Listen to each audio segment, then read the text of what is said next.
When the Lord saw her, he had compassion on her and said to her, do not weep. And watch this word here, compassion. If you seek to really know the love of God, you got to look at this word because it's kind of a funny word. The word is splanxomethemia. And what it means is, it means bowels. It means gut. You know, when we hurt, where do we hurt? It's amazing. They tell us we have more neurons here than in our brains. So you know when you're hurting, you feel it in here, right? You don't feel like eating, or you feel nauseous, you feel sick. You know, when you're in love, what happens in here? You get those butterflies, right? The butterflies they're flying around in there, right? They're all around in there. You feel it in here. And that's what it's saying Jesus felt. He felt this love for this woman who had lost her only son. And he felt it. He felt it in here. He felt it in here. And he felt this great compassion. It tells us that he felt this love for the lepers. And he felt this love for the multitude who were like sheep without a shepherd. There could be another place where you will experience the heart of God. In his tears. This is radical. You study comparative religions, and nowhere do you find a God who cries, but in Jesus. And it tells us Jesus wept. That's the shortest verse in the Bible. That Jesus, he wept. And it shows the very love in the heart of God. It tells us that Jesus, he wept over Jerusalem. And he was weeping for the people. Why was he weeping for the people? Because he knew that their rejection of him and what it would bring. He knew the destruction was coming. He knew that their deaths were coming. And he has tremendous love in his tears. And it tells us in the book of Isaiah, he was despised and rejected by men, a man of sorrows, acquainted with grief. And it's a picture of him, right? A man of sorrows. Most of us, we grieve when we get a scratch on our car, right? Most of us, by the way, most human beings, they get more upset about the scratch on their car than 150 people getting shot to death and killed right on Friday night. Most people, they're more concerned about they're more upset when their 401k drops a few $1,000s than they are at people dying around them. Jesus wasn't like that. Jesus felt sorrow and grief. He felt sorrow and grief over our sorrow and grief. That's the heart of God. You'll experience the heart of God in his bowels. You'll experience the heart of God in his tears. Let me give you the greatest place that you will experience the heart of God. Where? At the cross. At the cross. You want to experience the love of God. That's the place you go. The love of God, him dying for you on the cross. Him in your place. Taking all your sin and all its penalty upon yourself. Just going to the cross. And we sing a song here, Lest I Forget, right? Lest I forget Gethsemane, lest I forget, right, thy agony, lest I forget thy love for me. Lead me to Calvary. You go to the cross, you open your Bible and you look at what he did for you at the end of every gospel, and you go to the cross and you sit there, and suddenly the love of God just comes upon you in billows. If you have never experienced that, just meditate on the cross. He took every dirty thing, filthy thing, nasty thing, mean thing, evil thing that you have ever done upon himself. That's the love of God. And that's the love that is being experienced here, right in Maine. So we see here the power of his purpose, the power of death, and the power of love. Now, the fourth is the power of Yeshua. The power of Yeshua. So in verse 14 and 15, then he came and he touched the open coffin. Watch this, these two key things. He touched it, and those who carried him stood still, and he said, "Young man, I say to you, arise." And he who was dead sat up and began to speak, and he presented him to his mother. Let me just ask you, who is Jesus talking to here?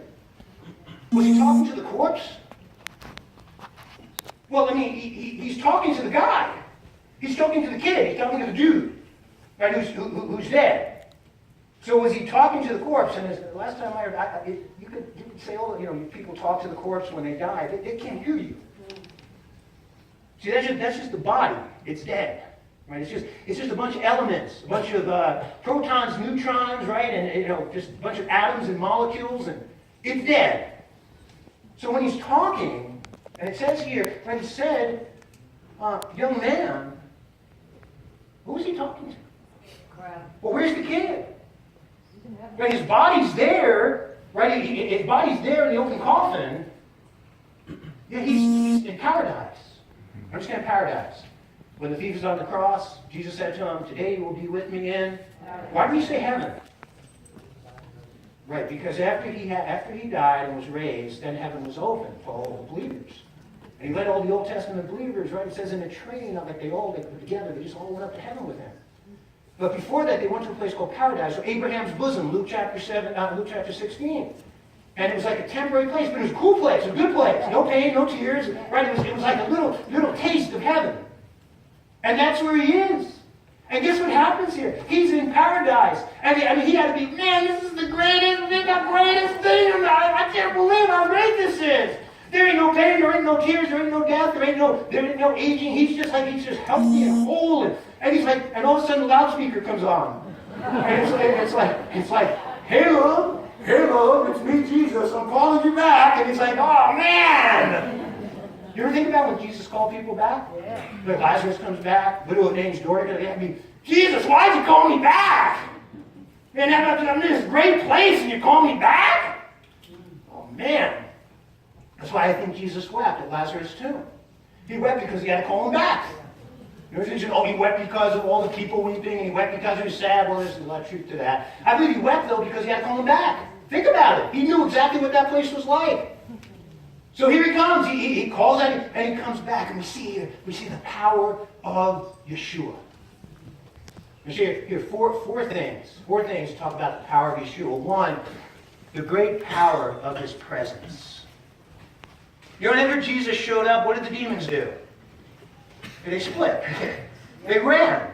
Whenever Jesus showed up, the demons were terrified, right? Now, I don't believe believers can be possessed. The unbelievers. That is Satan's gift for unbelievers, possession. But I believe believers, we can experience oppression, right? We can experience harassment. We can experience depression, where we can be deceived. You know what I found in my life? I get into the presence of the Lord, and all of a sudden there's just peace. It's the power of his presence. You get in the presence of the Lord, and it's like all of a sudden the fear ceases. The anger is suddenly gone. The anxiety it disappears. The depression is all of a sudden lifted. You get into the presence of the Lord. By the way, you who walk in the presence of the Lord, you know what I'm talking about. If you're not walking in that presence, you're sitting there and going, boy, I'd like to get some of that. Can you bottle that and put it in the pill, and I'll take it every day? You have to get into his presence.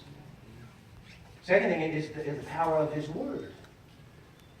Remember last week the centurion, what did the centurion say to Jesus? All you need to do is what? Speak the word.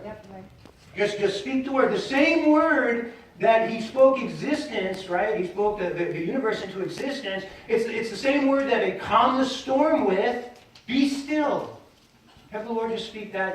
You're all worried. You're worried, right? The world's crazy, and you got problems, and all of a sudden you got financial problems, you got career problems, and you've got all these, and all of a sudden you just let the Lord just come there and say, be still.